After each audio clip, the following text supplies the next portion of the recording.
The rules about using dollars that were not taught in school and university. Today, we will learn how to use dollars in this video. Let's start today's video. In 1999, Mike Tyson earned over $30 million in a single year. By 2003, he filed for bankruptcy. This wasn't because he couldn't count. It wasn't because he didn't work hard. It was because nobody taught him the rules of money. And here's the uncomfortable psychological truth. The human brain is wired to optimize for status, not stability. We chase visible wealth. We ignore invisible math. School taught you how to solve for X. It never taught you how money solves for you. And right now, that ignorance is expensive. The first rule school never taught you is that income is not wealth. In 2023, the median household income in the United States was roughly $74,000. That sounds solid. But the median net worth of Americans under 35 was under $40,000. That gap tells a story. Income is a flow. Wealth is a stock. If your income stops tomorrow, how long does your life continue unchanged? That number is your real score. Wealth is what you don't see. The paid-off house, the index funds compounding quietly, the emergency fund no one brags about. Social media celebrates income. The financial system rewards assets. Which leads to the second rule. Assets pay you. Liabilities drain you. In school, a house is just shelter. A car is transportation.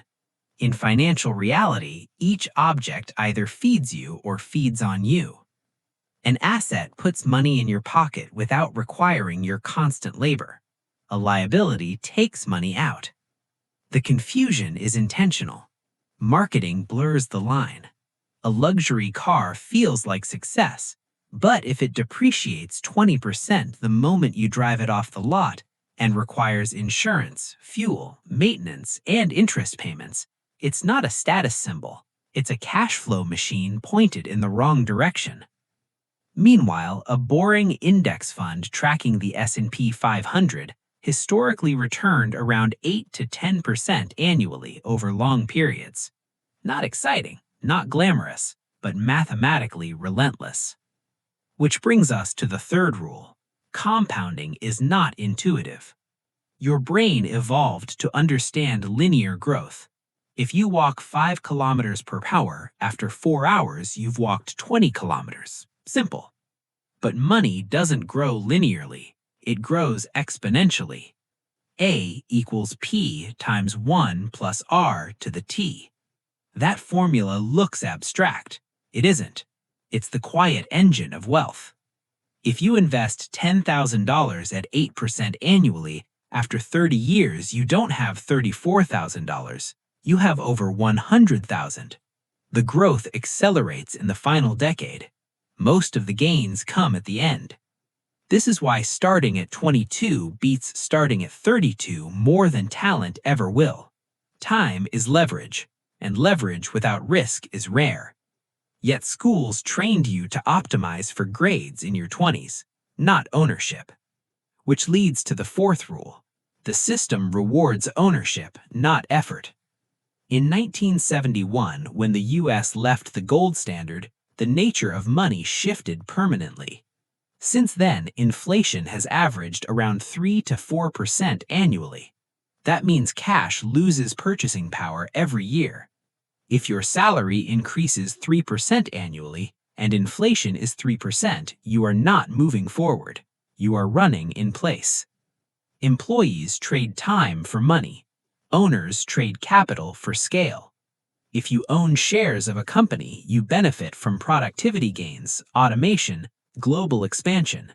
If you only work for the company, your income is capped by hours and negotiation power. This is why the wealthiest individuals on Forbes lists are not salaried employees. They hold equity. And here's the uncomfortable fifth rule. Debt is not always bad, but ignorance is. School taught you to fear debt absolutely. In reality, there is destructive debt and strategic debt. Credit card debt at 25% interest is financial quicksand, but a low interest loan used to acquire a productive asset can amplify returns. Corporations understand this deeply. They borrow at lower rates than inflation, invest in expansion, and let future cash flows repay yesterday's debt with cheaper dollars. Individuals, meanwhile, borrow at high rates to consume. The sixth rule is psychological. Lifestyle expands to erase progress. It's called lifestyle inflation. When your income rises, your expenses quietly follow. A raise becomes a nicer apartment. A bonus becomes a vacation. The baseline resets. Happiness adapts. Expenses stick. Without conscious friction, you can double your salary and feel just as financially stressed.